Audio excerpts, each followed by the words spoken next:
Hey guys, what's up? It's been a while since I've done a video, but I'm gonna try to see if I can keep this one kind of short today.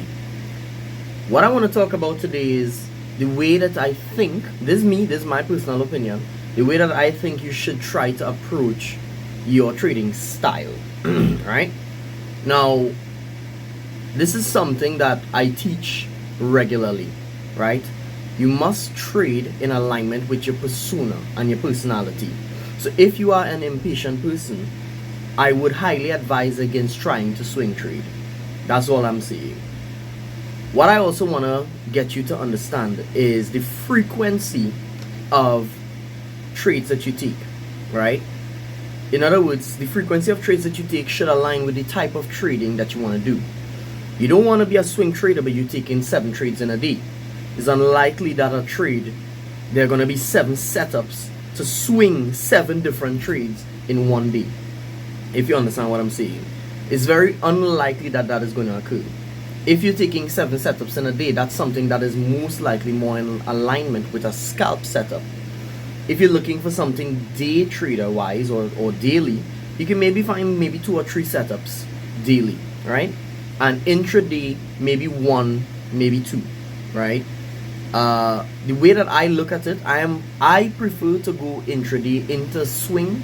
So I would look for 1 setup, maybe 1 twice a week, right? But if you're looking for day trader setups, then 2 to 3 trades a day is fine, because you can find trades that go 50, 60, 70 pips in a day, 2 to 3 times a day, given the different currency pairs or assets that you're trading. What I want to make sure that you understand is, at least from my perspective, and everything that I do on this channel here is from my perspective. I hope you understand that first and foremost. But what I want to make sure you understand is, if you don't do this, right, and you try to misalign the way that you're trading and in alignment with the trading style, what you're going to do is you are going to end up over trading. Not under trading, over trading. Because taking less trades will almost always get you a better result. Right? Even if you're scalping, I can promise you that. Right? You don't want to overtrade at any part of this journey. Right? So if you're scalping, there is or should be a limit on how much trades you take per day. If you're intraday trading, there also should be a limit on how many trades you take per week. If you're day trading, how many trades you take per day. Swinging, how many trades you take per week or per month. Right? I just hope that this makes some sense to you. Going into the new year, I mean, the year's almost done. Today is the 12th of December already.